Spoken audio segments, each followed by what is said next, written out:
Okay, so last time we looked at cellular reproduction. We started with the cell in a state when the nucleus was, clearly visible. The chromosomes were, all unwound doing chromosome things. Of course, we'll talk about what chromosomes do later on. But then, as we went through this cycle, that if it was a 12-hour clock face, would kind of cruise around, and then at about 11:30, the nucleus would change. Actually, it would start to fragment. The chromosomes would be twisted, thickened, and by that time they would reveal that DNA had been duplicated. And I didn't talk very much about that because we still will talk about that later as part of our What Chromosomes Do series of lectures at the end of the semester. So if we take a look at chromosomes, I've drawn them in a couple of different ways. I've been using colors, and this is the lecture where you'll really understand why I'm using colors. But, I've been using something like that. That is a cartoon of a chromosome. Not only is it a chromosome, it's what's called a duplicated chromosome.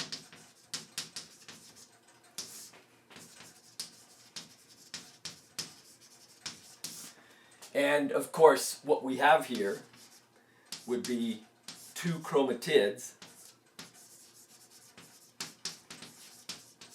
And then this area here was the centromere.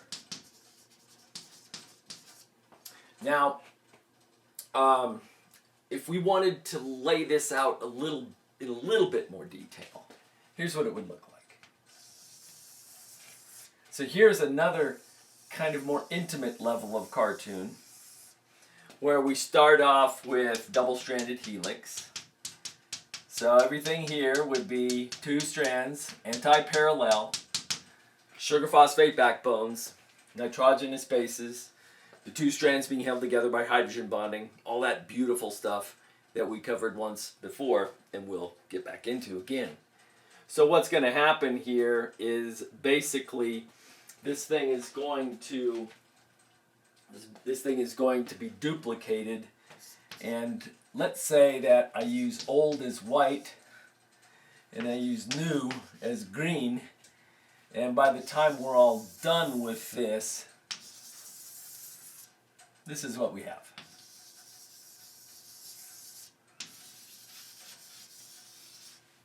And as I mentioned to you before,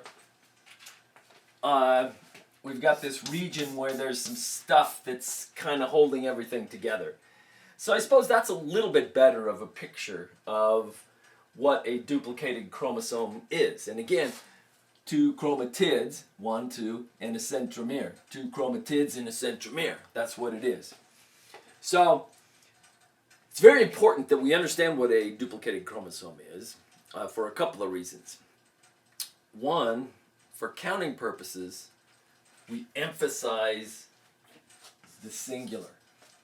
So it's really equal to one chromosome. So therefore, no matter what I draw on the board, either a duplicated chromosome, which we draw as a cartoon X, or just a single squiggly line, those are equal to 1 for our counting purposes. And counting purposes are important for the concept of ploidy that we talked about. Do you have in a nucleus one set of chromosomes? We call that haploid. Do you have 2? We call that diploid. Do you have 3? Triploid, etc. So we today are going to focus in intensively on diploid cells in special places. So let's get into that. Okay. You will remember this silly diagram from before, which I'm even going to make even more simplistic. But we did this before, and what I wanted to do is show you these places here, and then what I wanted to do was show you these places here. Oops, sorry about this. This one's not working out too well. This is, you've already got this, okay. So this is not the best artwork that you've ever seen. But basically what we want to do is highlight what's going on here. So these structures here are gonads. And of course we have testes. We have ovaries. And these are the special places in animals where the process of meiosis is occurring.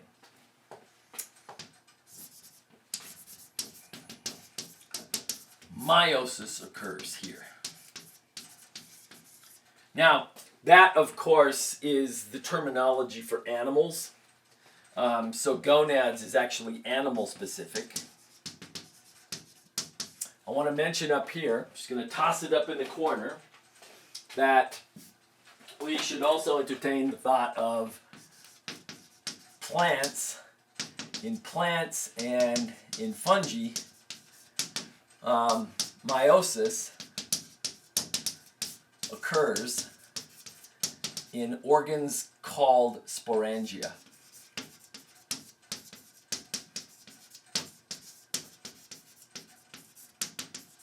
Okay, so back to animals.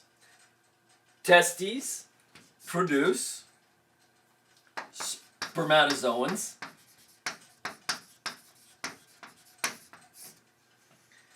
Ovaries produce eggs. Ova, another word for that. And these are 1N. These are 1N. Plants and fungi, sporangia. So it occurs in organs called sporangia, and it producing 1N spores.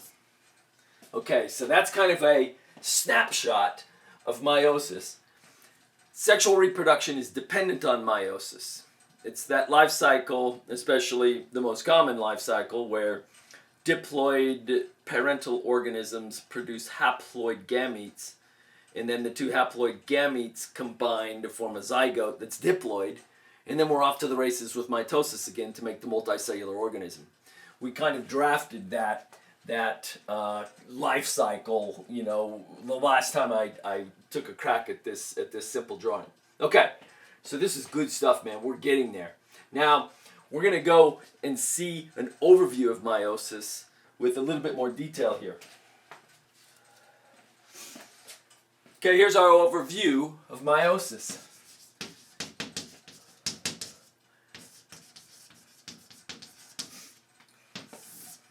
We're going to start off with a 2N nucleus in a cell. So 2N nucleus, and this is going to be in gonad or in sporangium, as mentioned, for different organisms. We're going to have two successive divisions. This one is called meiosis 1. It's going to produce two haploid nuclei from the original diploid nucleus. And then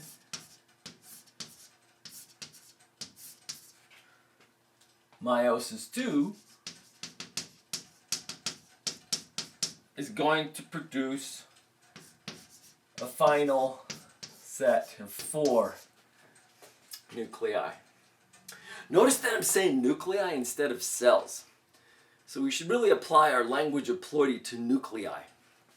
And if these turned out to be separate cells, these cells would actually be, therefore the process of cytokinesis would be folded in, right? But I can tell you that in some reproducing organs, you know, gonads and sporangia, that meiosis happens without cytokinesis at all. So you can end up with a sack of haploid nuclei. In this case, 4 nuclei from one cell with one nucleus that went through meiosis. So pretty cool variations out there. And you can celebrate a lot of those variations if you continue in your biological studies and get into the organismal diversity classes. We've got a Bio 2 class that actually goes through lots of these kind of fundamental life cycles, and you can see some pretty cool things. Okay, back to our story. So 2n to 1n. I'm going to introduce a very important statement right now. Notice that we've gone from 2n to 1n in this process. So I'm going to create a phrase on the board here. Meiosis 1 is reductional division.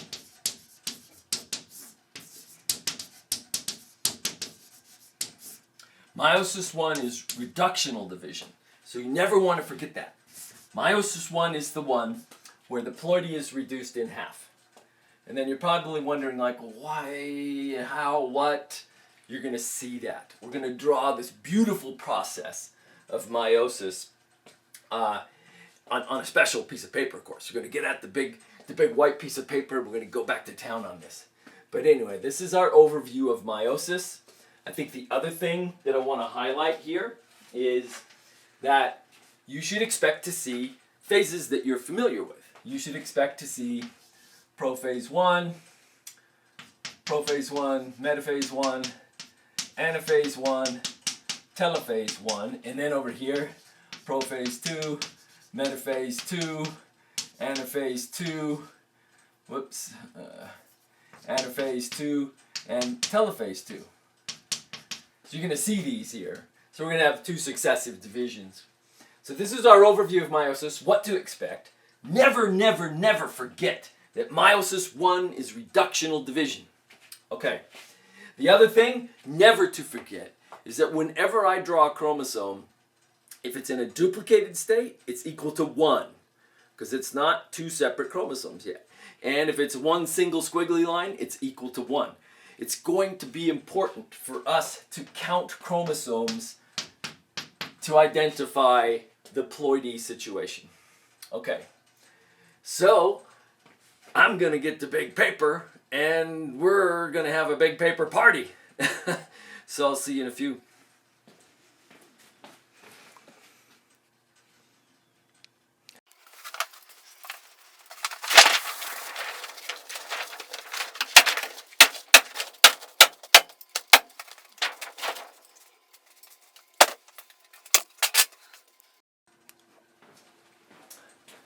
Okay, here we go. It's time for us to take a look at meiosis. Now, remember, the whole big picture here is that we've started this process by kind of identifying where it's happening.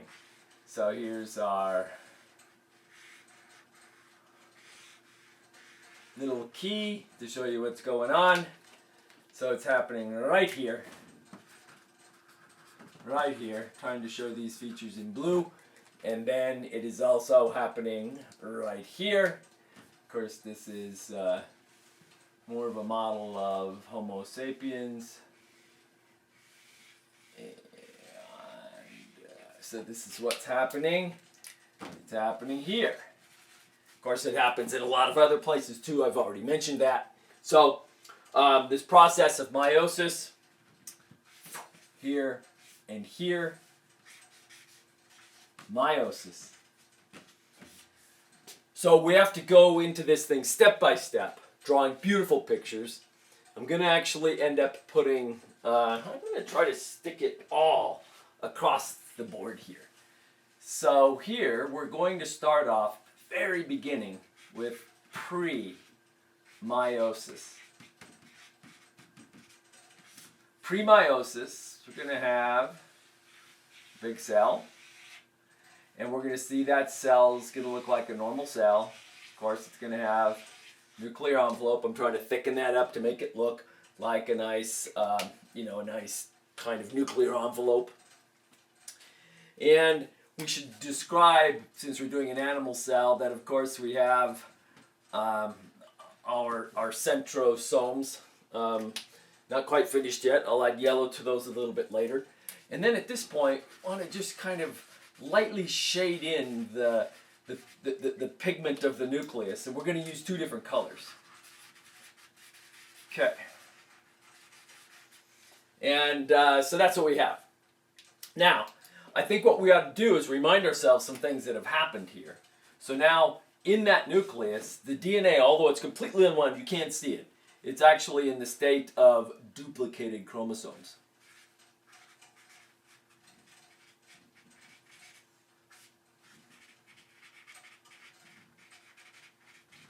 So we'll say that DNA duplication has occurred, and then we'll also show that this is a great representation of organelles having duplicated as well. You know, if you're going to end up making two cells, which in our example we're going to have cytokinesis and two cells forming from meiosis one, you would have you'd have duplication of organelles. And we're only showing, of course, centrosomes because they play a pivotal role in that thing that we call the spindle. So I'll actually draw a couple of spindle microtubules here. So there we are. And we're going to go into prophase 1, which is quite extraordinary. So here we are. I'm going to break this down. So this is prophase 1. Just I don't even need to write the whole word out. Prophase 1. And in prophase 1, we're going to actually see, I'm going to call this early. And so we're going to see, you know, our nucleus for the most part.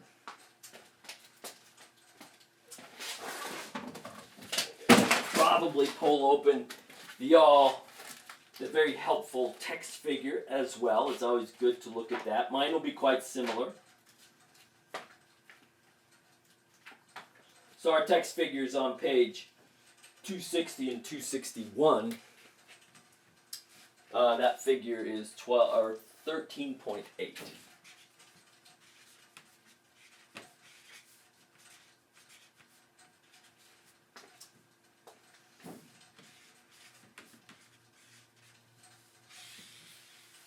All right, take a look at that yourself. And so our nucleus is fragmenting, and at this point, I'm going to show that our chromosomes are kind of showing up. So we're going to see the chromosomes now condensing, and I'm going to draw chromosomes as I did before. When we use the mitosis example, we had 2n equals 3. So there's all the red chromosomes. Let's throw in the long chromosomes. So remember, for counting purposes, an x equals 1. So there's a total of 6. So we want to go back up to our concept. Remember that our example, our cell, is going to be the one that goes in. So I guess I'd say our gonad cell is going to be 2n, n equals 3. And as before, we're going to have, for the n, we're going to have long, medium, and short chromosomes, and that's how we're going to designate them. So right now we can see, remember that xn equals tot, and so therefore we would see that 2 times 3 equals 6. 1, 2, 3, 4, 5, 6. The new business for us to deal with here is that the red ones are going to be equal to what we call the maternal chromosomes. The blue one is going to be what we call the paternal chromosome. And what we will call, this is brand new language for us, very important for our future, is that of a given type, of a given type of chromosome, the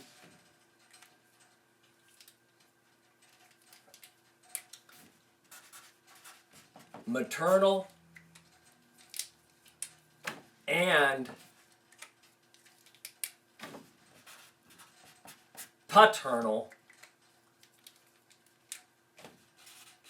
are called a homologous. This is a great word. Homologous pair. That is huge, huge, huge. So huge, in fact, that I'm going to put this in a box. A nice orange box. Right here. So here is prophase 1. And this is prophase 1 early. What's going to happen here in prophase 1 mid is extremely important. By this time, do you know what I failed to do? I failed to show the migration. You can look at the forming spindle. The forming spindle in both mitosis and meiosis is kind of like a time clock. It's kind of a time clock that shows the passage of time. So by the time we get to our next one, which is going to be prophase 1, I'm going to call this mid. I'm actually going to show you prophase 1 in 3 little snapshots because it's so important. So by this time, no nucleus. By this time, the spindle is further along. And like we saw in mitosis, the nuclear fragmentation has occurred.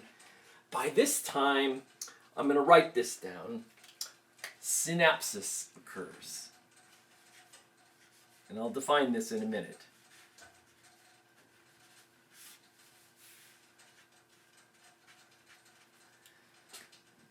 Synapsis is what we're going to call homologs or homologous chromosomes pair up.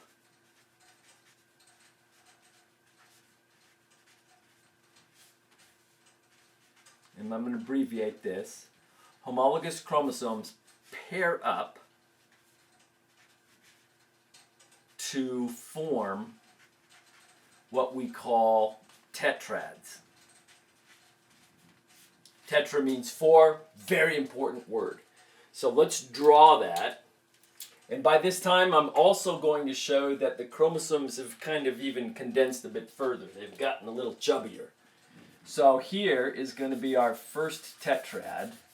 And this will be a tetrad that we make of the long chromosome.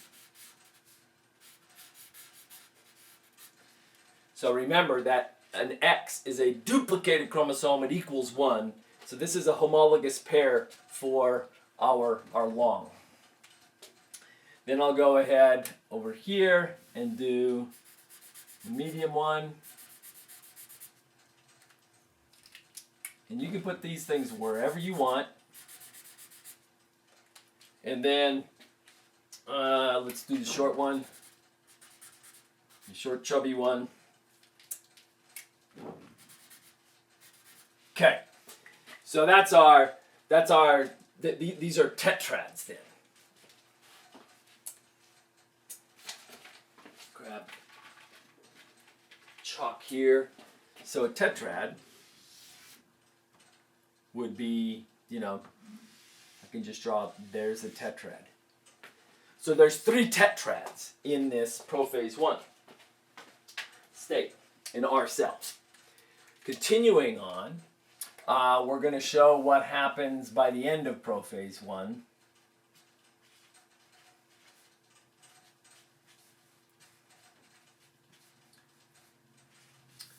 And what's happening here is extraordinarily important. So far, this is really important, and this enables the next thing that's even more important. So let's draw our centrosome. Let's show some ticking of time. We're going to be getting close to metaphase 1. So we've got a pretty nice kind of spindle taking shape here, right? And we want to identify at this point what's happened. Crossing over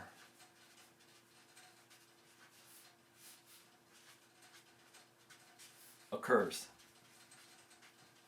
Now, crossing over is going to be equal to the equal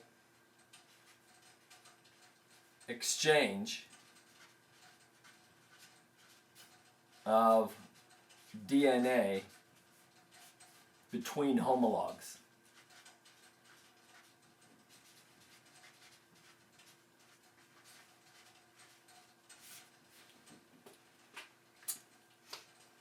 That's what we use as the word to describe the individual members of a homologous pair. We call them homologs. So we say, technically you would say that that's the maternal homolog, that's the paternal homolog. Crossing over occurs.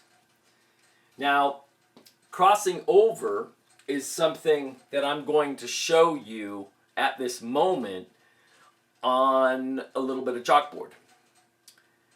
So then we'll come back and pick up our story.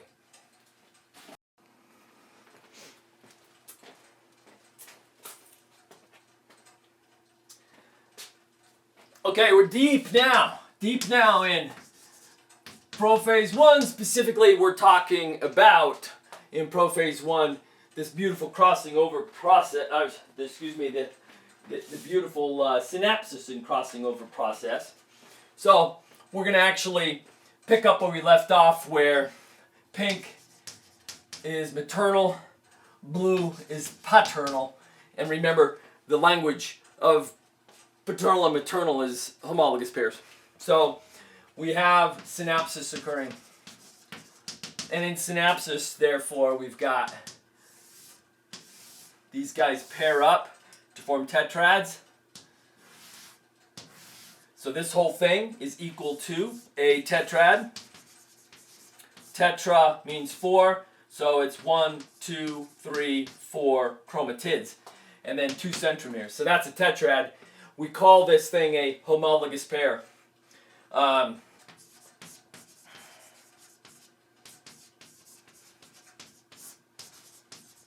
And then we see what happens as we go through process, or through prophase, to the process of crossing over. And in crossing over, we'll take these chromosomes. I'll do it pretty simplistically. So here is one side, here's the other side, and this is what we did with our long chromosome. So in our example, this was our long chromosome. Therefore, we want to identify what these are. Boom and boom. These are the chiasma. And I guess we want to call the chiasma points of crossover. And what we want to say about chiasma is that they're specifically, these chromosomes that come out of this is precise and equal. So that's what we end up with. If we continue this process then, I'm going to sneak this in down here.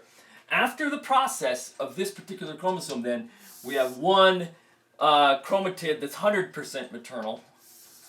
And then we have this chromatid that has paternal tips. And then on this side, the reverse of that, where we have... Now, the beauty of this is that from a genetic perspective, each one of these chromatids, from this very simple description of crossing over, is genetically different. So each chromatid is now genetically different, or genetically unique. That is cool. So each chromatid is genetically unique.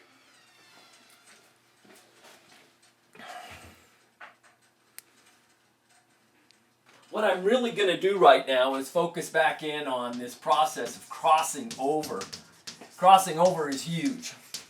It happens during prophase 1. And let's take a look at our chromosomes. So here's our tetrad. And I wanted to show you that this particular tetrad has crossed over. I'm blowing it up, obviously. So here is a tetrad. Let's get the paternal duplicated chromosome in here. So here we have it. All right, now there's our tetrad. So what we want to do is first understand that this thing being a tetrad, 4 is the key, 4 chromatids. So number 1, number 2, number 3, and number 4. Notice that at this point, already after crossing over, that these are genetically unique. All 4 of these are genetically unique. And they're different because this one here is 100% maternal. This one here is mostly, 100% maternal. This one here is mostly maternal with some paternal tips. This one is mostly paternal with some maternal tips. And then that one's 100% paternal. So what we need to do is introduce some new language so we can understand truly the value of some of these this genetic diversity mechanism. So a gene is our first definition. This is a specific sequence of bases. And when we talk base, we're talking A, G, C, and T, because this is DNA, right? Adenine, guanine, cytosine, thymine.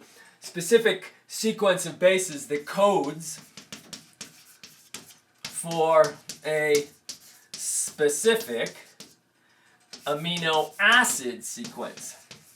And of course, what we know about an amino acid sequence is that, of course, is the primary structure for protein that then gets folded, twisted, turned, etc., into its functional three-dimensional protein shape.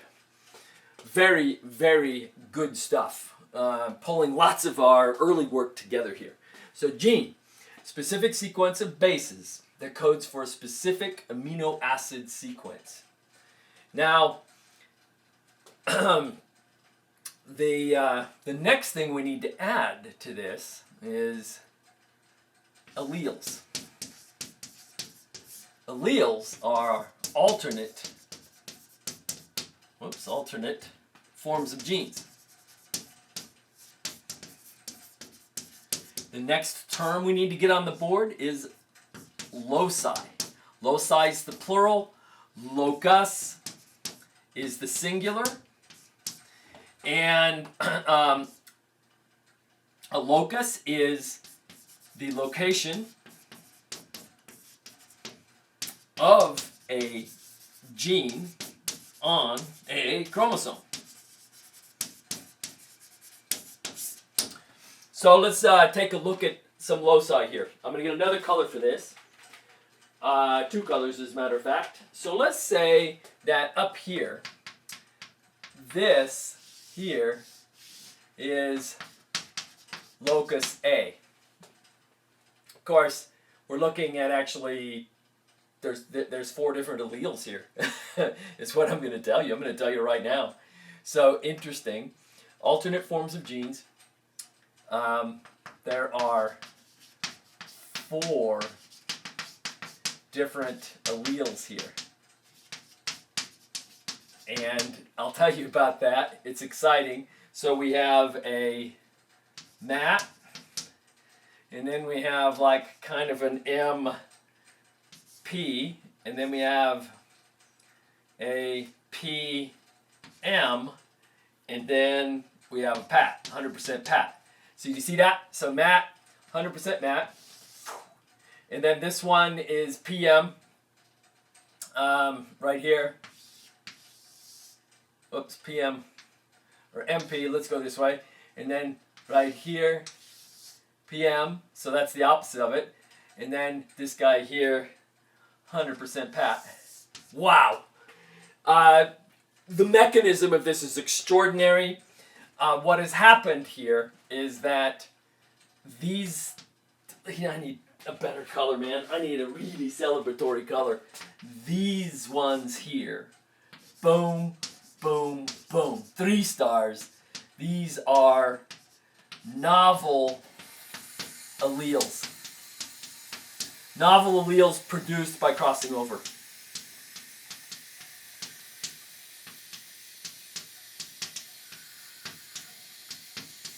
What I'm telling you, these are novel alleles, so therefore, their code, their instruction for whatever protein could be unique and brand new. You know, subtle differences. This is spectacular. I am telling you right here, right now, that in your gonads, you are capable and are actually you're actually making novel alleles. Brand new genes. Brand new alleles that are who knows, a part of the many aspects of the power of sex in promoting genetic diversity. Not only in the moment, but through history, evolutionary history. This is spectacular. Novel alleles. Get this in your head. The mechanism. The chiasma occurred at a location in that crossover that ended up basically producing 2 different versions of the maternal and paternal stock from the original chromosomes. Wow. Now, just to kind of set that apart, here's your average kind of run-of-the-mill. This is locus B. Locus B, there's no novel alleles, so there's only 2 alleles here. 2 alleles here, and those 2 alleles that are here would be MAT. There's a maternal allele, and there's a paternal allele. That's how that one looks. Wow, that is a great board. That is big, big stuff. So you need to understand that crossing over during prophase 1 of meiosis is an absolutely important phenomenon. It promotes genetic diversity. It's part of the genetic genetic diversity process. We've got 2 other processes. So what we'll do is we'll get green chalk here, and we'll say that crossing over is the first mechanism of introducing genetic diversity through sex. Through sex, through sexual reproduction. It's the first mechanism of introducing genetic diversity through sex, and it's very important. All right. So we got that one going for us. It's a good board.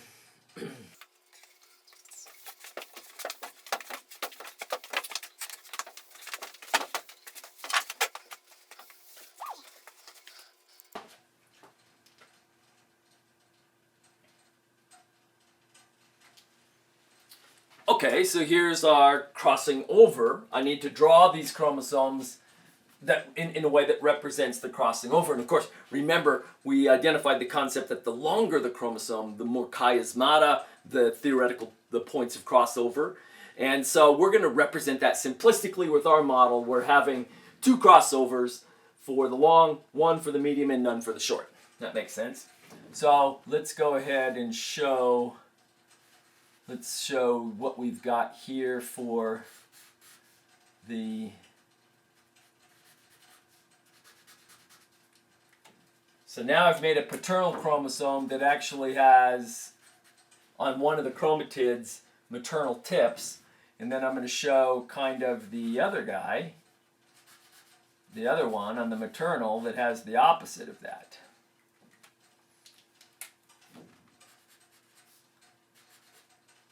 Okay, so we got that going for us. And then let's draw the medium chromosome here. And in the medium chromosome, we're going to do 1 crossover.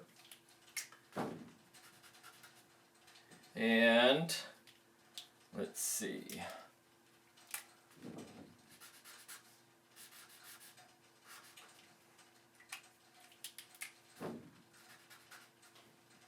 And then in the short chromosome, we'll have no crossovers. just to represent that concept. Okay, so there we have it. Beautiful, beautiful.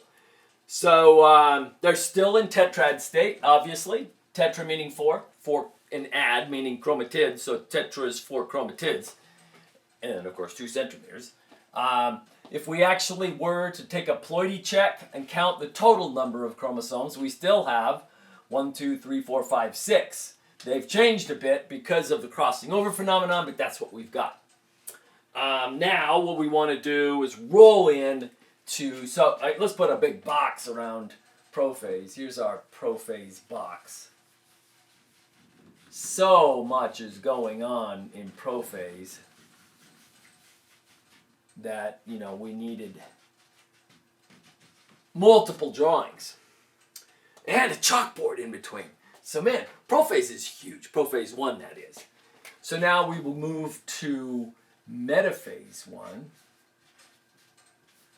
And metaphase 1 is going to require a little bit of great language as well. In metaphase 1, the big thing that happens is called independent assortment.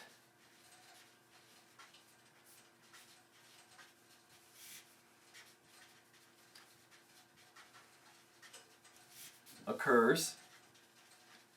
An independent assortment will be defined as tetrads lining up on the equator independently of one another.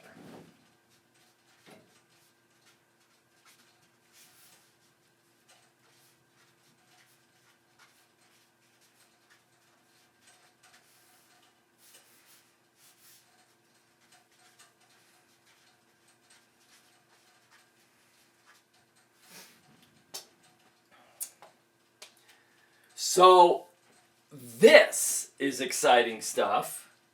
We'll go ahead and draw it.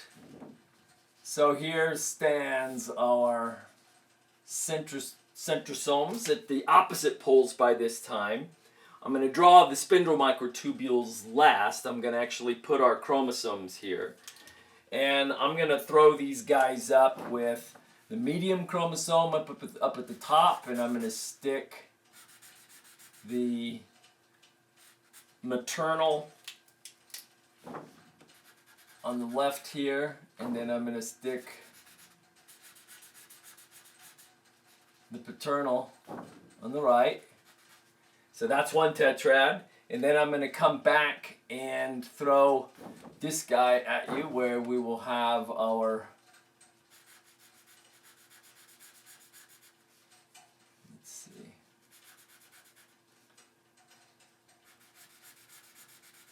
long chromosome here.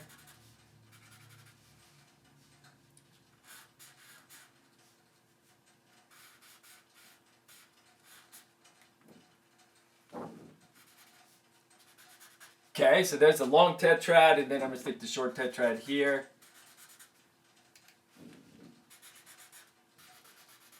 And in this particular case, the way that I've drawn them is that, look at this arrangement. So relevant to this pole here on the left, to this centrosome, I've got a maternal medium, a paternal. It's about what they really are, not the little crossover bits. So a paternal and then a maternal short. Now you can imagine that there are different arrangements of this. I could have drawn this with all the maternals on the left. I could have drawn this. As a matter of fact, I'm going to take you through the process of independent assortment with another bit of chalkboard work. But before I do that, we've got to finish our spectacular kind of spindle concept. So remember, we've got kinetic core microtubules. They're here. I'll draw a few more kind of to make it look really nice and robust and beautiful. And that is metaphase 1. But metaphase 1 is going to require a board. Specifically, independent assortment is going to require a board. We've got to wrap our brains around that. All said, by the way, this is the reason that these two things require separate boards. Is they are so important in generating sexual diversity. in generating genetic diversity through sex. And that's what sex is all about. Genetic diversity. Genetic diversity. It's amazing. All right. So I'll see you in a few because we got to do a little chalkboard for independent assortment.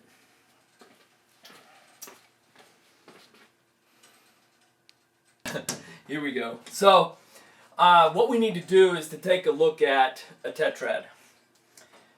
So imagine this. We're going to look at a tetrad as if it were a coin. Therefore, we can use the probability of coin toss events, which are independent, hence the name independent assortment, to structure our interpretation of the possible outcomes per cell that's undergoing meiosis. So here we have a coin concept. I'm taking a coin. And okay, so maybe this is a quarter. So here's George. George with his beautiful hair and doing his thing. It looks like George, kind of. Okay, so there's George. All right, so George Washington, beautiful hairstyle. Dun dun dun. The date. The this, the that. Okay, so there's a coin. That looks like a coin that's turned on its side, correct? So what we'll do with this thing is I will show you that we can view a tetrad as a coin. So this, for heads, is maternal, and then below the coin, we won't be able to see the bottom bits here. So that you can't see, but of course I'll draw a cue that it's underneath there. So now we have a coin that gives us some directionality to a tetrad is an element that actually has two sides, a maternal side and a paternal side. Then what we can do with that is turn our cellular example into a coin toss. So therefore, let's say that we turn this thing on its side, and therefore, now we've got,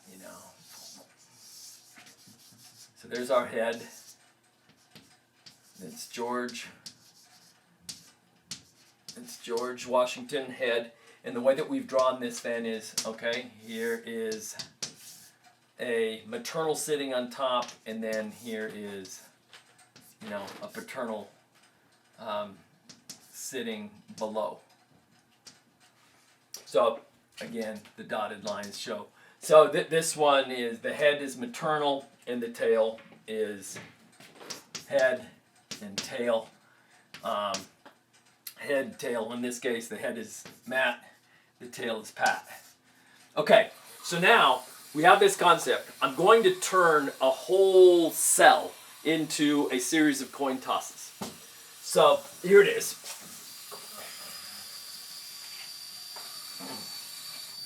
What we're going to do is do a quarter equals our long chromosome, and a nickel is going to equal to our medium, and a dime is going to equal to our short. And then therefore, we can take a look at the possible combinations. So 3 coins, and let's toss them. And here's your possible combinations. So let's take a look at we can simply have this, you guys. If we do this, we can have, so let's see. Here's quarter, here's nickel, here's dime. We can simply have these combinations for the one that we see. We can have head, head, head, head, head, tail. Let's just squeeze the tails in here so I don't have to keep going back to this. Then we can have the combinations with 2 possibilities of tails.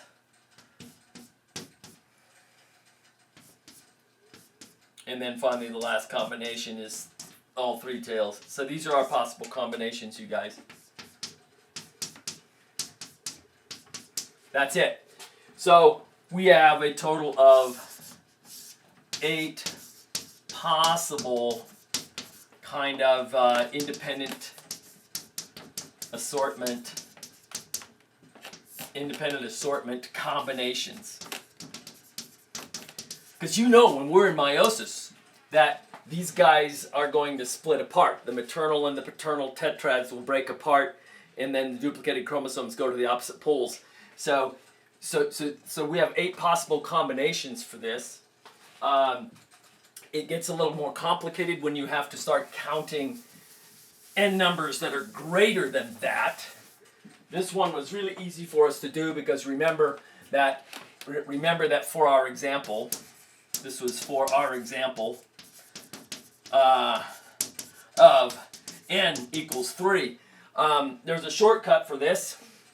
For larger n numbers, you can use independent probability.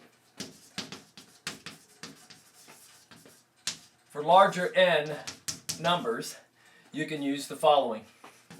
This is called probability of independent events.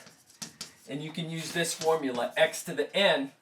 X is equal to the number of possible outcomes.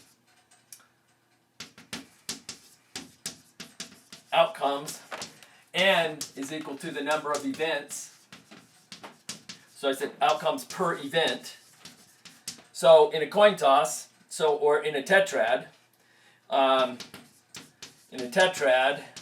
that lines up on in independent assortment, this is equal to 2. N is what we have. So let's check our example. So we'll check our example with the formula here. X to the n equals 2 to the third power, which equals 8. Boom! That's what we saw. 1, 2, 3, 4, 5, 6, 7, 8. Starting with head, head, head, ending with tail, tail, tail. Brilliant.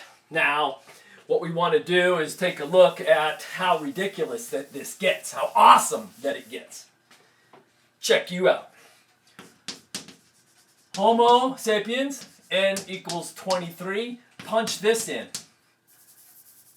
Punch 2 to the 23rd power in, and you're going to get approximately 8.3 million. That's how many different combinations of maternal and paternal chromosomes that your gonads can make as Homo sapiens. Wow! 8.3 million. That's spectacular.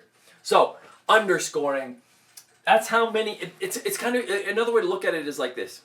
Every one of your diploid cells, or somatic cells, has 2 complete sets of instructions. Genes are instructions. We have a pink set that we inherited from our mothers. We have a blue set that we inherited from our fathers. And so in each nucleus, you could look at it as a bookshelf. And inside that bookshelf, there are 23 pink books, different sizes. Number 1's the thickest, number 22's the thinnest, and then there's the little weird ones. And then 23 blue books. That's what it is. And here's what happens. In meiosis, the resultant cells have they have any possible combination of one of each of the volumes. You can have a pink one for number 1 and a blue one for number 2, etc., etc. All the possible combinations of making one set of volumes, 23 volumes from 2 sets of volumes that are pink and blue, respectively, 8.3 million. Wow, that is spectacular. That puts goosebumps right down my spine. It's standing right now. It's exciting.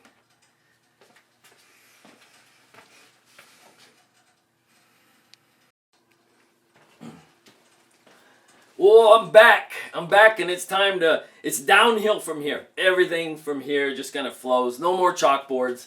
Here we go. So there's metaphase 1. Let's now toss in anaphase 1. And in anaphase 1, as you might predict, we're going to have things separate. But in this particular case, we're going to have duplicated chromosomes move to the opposite poles. Our chromatids will, our centromeres will still be intact. So let's take a look at that cell. Here it is. So, there we go, as we do. And what's going to happen here, I'm just going to identify, where we're going to have tetrads break apart. Tetrads break apart. And duplicated chromosomes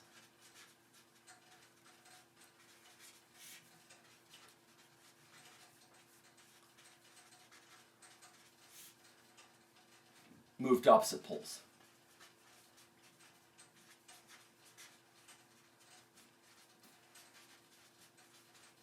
Okay, so let's get that party started. So we're going to continue exactly with this same arrangement, and we're going to kind of fold these back as they kind of bend. So here's the medium chromosome, and it looks like this. It has it's kind of folded back, and it's moving to the opposite pole.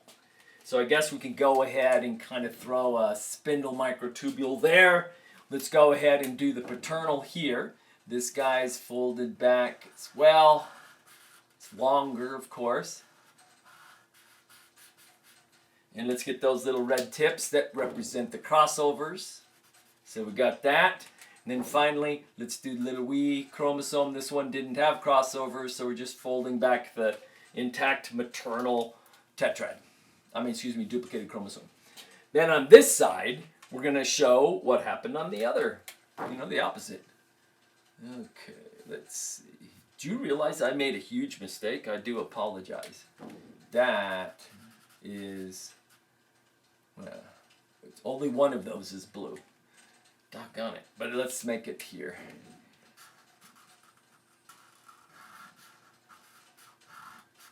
Okay, only one of these little chromatids has some red on it there. And then here,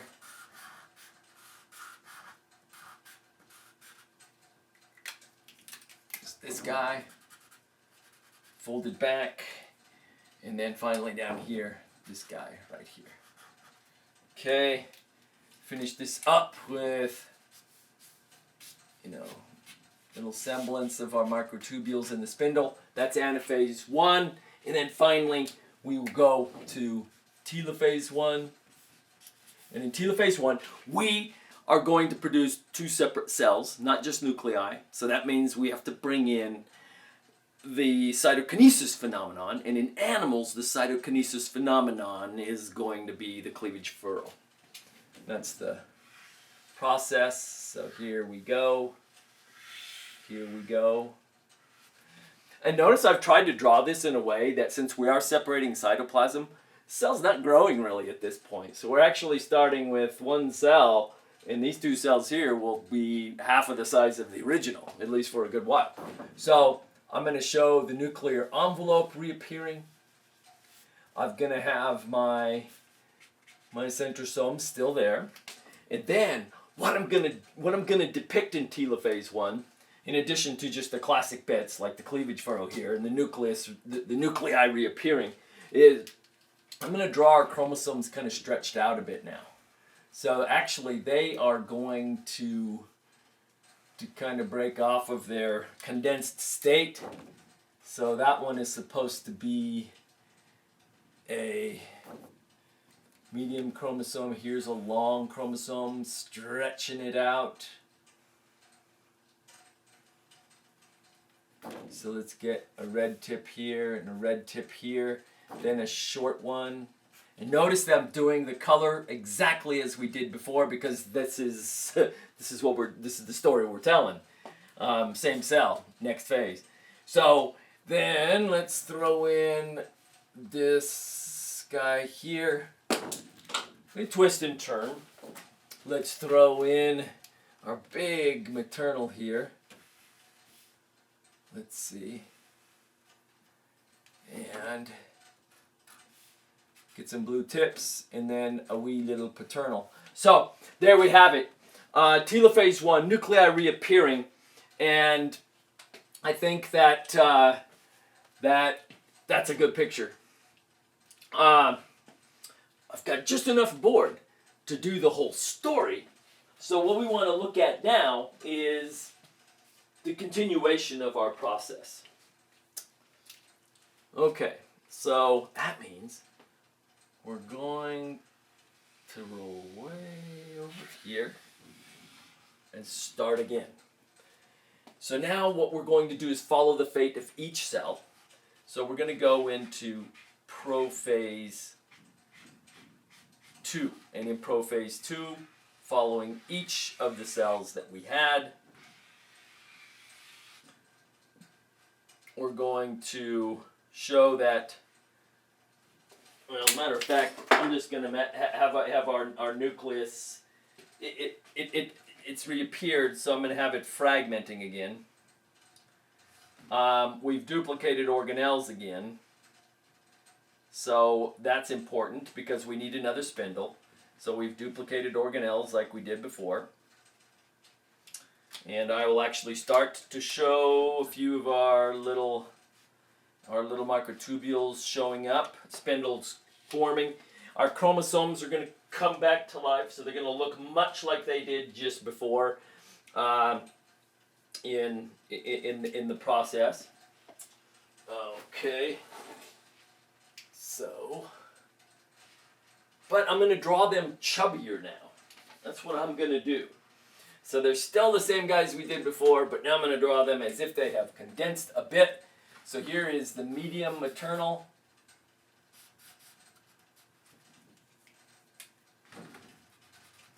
Then I've got a short maternal on the left side here. And then I have a long, mostly paternal chromosome. And it's more condensed, it's tighter.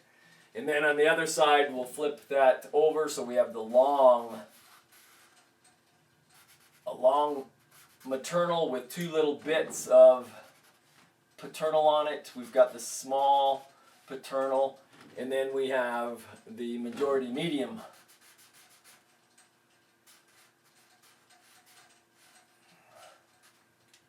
Maternal.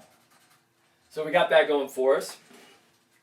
And this is downhill, you guys. Just follow. Just fill in the blanks. So then we go to metaphase 2. There's nothing exciting for us to report. In metaphase 2, I'm going to actually send my spindles here north and south. So we can actually draw this thing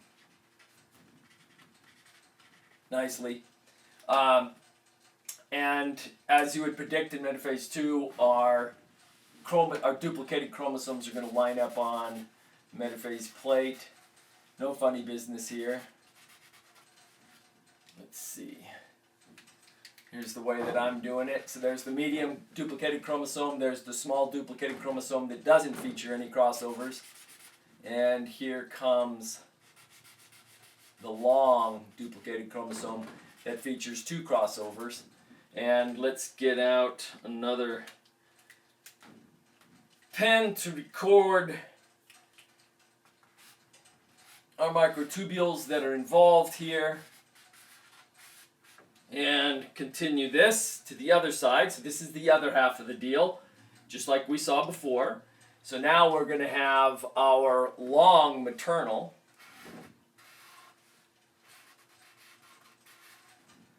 With two crossovers.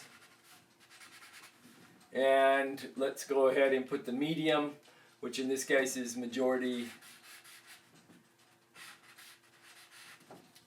paternal. And let's toss in the little tiny one there. Find a black pen. Draw some microtubules. And there we have it. So that is metaphase 2. Here comes anaphase 2.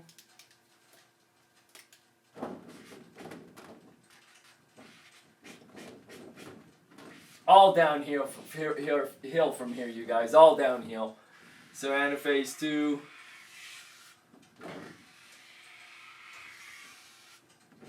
Get some centrosomes here. And then let's actually show that these things are separating. So here is, finally, the chromatids are breaking apart. The duplicated chromosomes are breaking apart. And our chromatids, which are still called chromatids, are moving to opposite poles.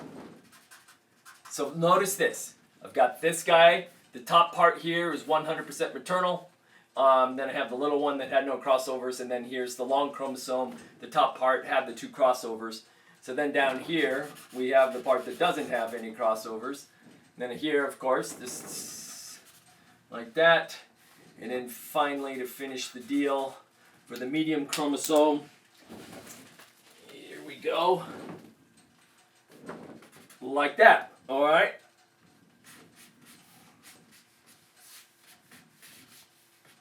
And then let's take care of the other side. So the other side has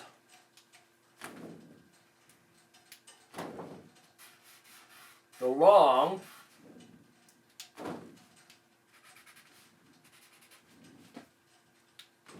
with a couple of crossovers, and then the medium on the top here doesn't have any, and then the short never does. Then down here, the short never does. Then down here, the short has, or the medium, excuse me, has the crossover. And then finally, 100% maternal on this side. Let's get our microtubules here. All right, wow, that's awesome. We're almost done with this great process. Here comes telophase 2. So on telophase 2, cleavage furrow,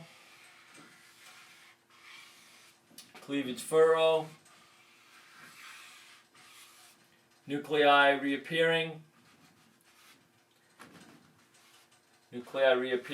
Let's keep, there's our centrosomes. They're still there. At least one in each developing side. And then let's draw our chromosomes that are kind of unwinding. So here is big blue.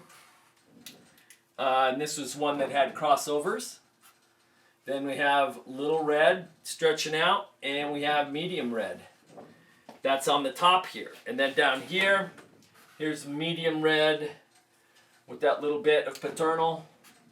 And then here's long blue. Whoa. Yep, I did long blue completely. And then finally, the little red on that side. And then over here comes long red. Long maternal with the 2 tips of paternal on them from the crossovers. Here's the medium. There's the short. Here's the short. Here's the medium with 1 crossover. And then finally here is the complete long chromosome. There we go. Wow, that is spectacular. Spectacular and beautiful. Wow. So, we've got it, man. There's the whole glorious process with, of course, a couple of chalkboard inserts. We have gone in the gonads, or in the sporangia, in the gonads, we've gone through the process of meiosis. We started off here with this beautiful gonad cell, a testis cell, or an ovary cell. And that one was the one that actually entered into meiosis. And here we have prophase 1 early, mid, and late. A complete blow-up.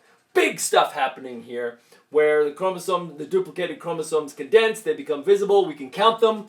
We have 6 because it's a diploid cell and there are 3 types, so 2 times 3 equals 6. Now we've got this, in this mid-prophase process, synapsis occurring. Special process. Definitely get this in your brain. Synapsis, where you end up with tetrads. 4 chromatids. Tetra, 4. And then we have this great process of crossing over happening, where tetrads are actually playing this game, not really a game, but tetrads are twisting up on each other, and the longer they are, the more twisted they get, And these precise twist points where crossovers occur are called chiasma. And so we have that happening. And then now we actually see in late prophase that process has already occurred. And of course we call that crossing over. That's another thing. Get in your head. Get in your head. Crossing over. Okay, move now to metaphase 1. Here we have independent assortment. That's the third big huge thing to get in your head. Independent assortment. And look at that. We've shown this. We used a board to show probability. We have great respect for our own factory because we can produce about 8.3 million different combinations, as you recall, of our maternal and paternal chromosomes due to independent assortment alone. Wow. And then we go anaphase 1, telophase 1. By this time, we have an interesting thing that we can see very clearly. These cells that are forming are different from all of these. Because if you look at that nucleus, you see only a total of 3. You see one of each type. A little maternal, a medium maternal, and a big paternal. And then the opposite over here. I'm going to say something about that in a minute, but it's huge. Just follow downhill and see that there's nothing but 3 chromosomes all the way down. So there's 3 duplicated chromosomes here. Duplicated chromosomes equal 1 chromosome. A duplicated chromosome equals 1. So we have 3, 3, 3, 3, 3, 3, 3, 3. So we need to actually take to this thing with another color and lay it out. At this particular point, we can't see and count, but we know that if that's what came from that, this is diploid. At this point, 2N. At this point, 2N. At this point, 2N. At this point, 2N. At this point, 2N. At this point in transition, I'll put it in parentheses, this is still one cell, no longer a nucleus to characterize, but that cell is diploid. At this point, we change. We cross to the other side. And that side here, 1N. 1N. Each of these are 1Ns. 1N. 1N, then 1N, 1N. Everything's 1N from here on out. 1N, 1N, 1N, and 1N. So let me remind you what we said. Meiosis 1 is reductional division.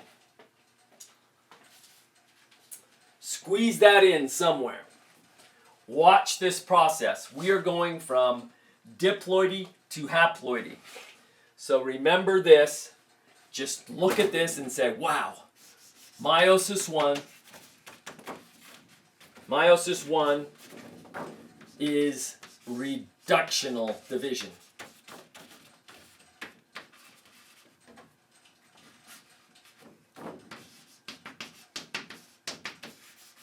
Every time I talk about meiosis, I get really excited because this is the basis of genetic diversity, at least 2 of the most important parts, making the gametes, and then putting random gametes back together is the third part, and it's that diversity that just makes life so extraordinary. Can you imagine if we all looked the same? I mean, our lives are purely motivated by the diversity of other humans around us. That's what motivates our lives. We spend most of our lives trying to find a mate. We're social. We have friendships. We're not just equally friends of everybody.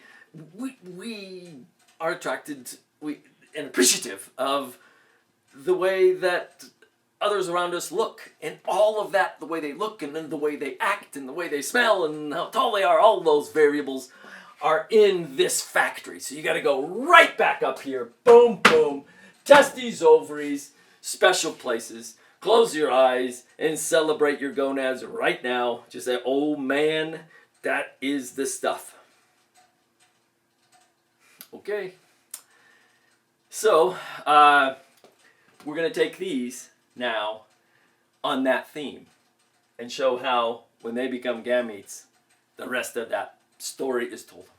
And we are then right on the stage to plunge into inheritance.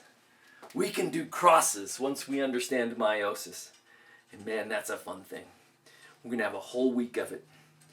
Starting with Mendel and getting into all sorts of beautiful, fun, problem-solving modes to solve genetics problems.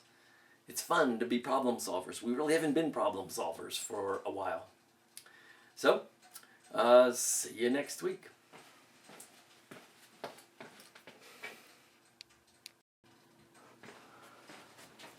Our final say in meiosis brings us right back to the power of sex. So our third mechanism of genetic diversity through sex is this process when gametes come together. So here is our sperm. Here is our egg, each haploid, coming together to become the entity known as the 2N zygote. They call this phenomenon a sexual recombination. And the only thing I want to say about the genetic diversity is that without considering crossing over, because it's difficult to consider crossing over because it's not just standard. It happens in different frequencies and in different places, the different chiasma. So without crossover, without crossing over to be considered, if we only therefore look at independent assortment and sexual recombination, so independent assortment plus sex recomb is going to produce this kind of genetic diversity. X to the n times x to the n. If you want to do that for us, it's right over here. Do this for us, Homo sapiens. So 2 to the 23rd times 2 to the 23rd. Punch that number out. You're going to get something like this. Boom, boom, boom. Billions. Boom! You know, the government is sending out checks all over the country, and those things, that the grand total of that broke into the trillions of dollars, like $2 trillion. That's 70 trillion, man. 100,000, 100 million, 100 billion, 70 trillion. 70 trillion. A number we can't even begin to really contemplate. I don't think trillion is that's the only time you can get into trillions is if you start reproducing. Because the chances of you producing a clone in successive pregnancies as the same reproducing couple, not including crossing over, however, the chances of you, due to independent assortment alone, as a reproducing couple, producing clones in successive pregnancies, 1 in 70 trillion. 1 in 70 trillion. That is the power of sex. We are all different, and this explains it.